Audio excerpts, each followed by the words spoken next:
Pala saint Thomas കോളേജിലെ zoology വിഭാഗത്തിന്റെ ആദ്യ പൂർവ്വ വിദ്യാർത്ഥി അധ്യാപക സമ്മേളനം സെന്റ് ജോസഫ് ഹാളിൽ നടന്നു.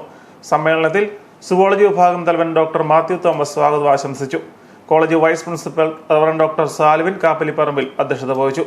സുവോളജി വിഭാഗത്തിലെ ആദ്യകാല അധ്യാപകരായിരുന്ന ഡോക്ടർ ജോസഫ് ചൊവ്വാറ്റുകുന്നേൽ, പ്രൊഫസർ ജോർജ് മാധവപ്പള്ളി എന്നിവർ ചേർന്ന് ഉദ്ഘാടന കർമ്മം നിർവഹിച്ചു.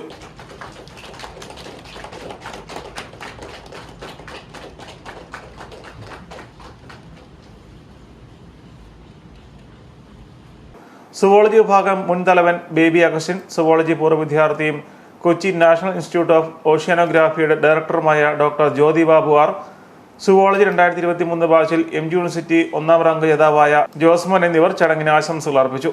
1955 മുതൽ ഡിപ്പാർട്ട്മെന്റിൽ സേവനം അനുഷ്ഠിച്ചിരുന്ന പൂർവ്വ അധ്യാപകരും 1965 ബാച്ച് മുതലുള്ള പൂർവ്വ വിദ്യാർത്ഥികളും പങ്കെടുത്തു.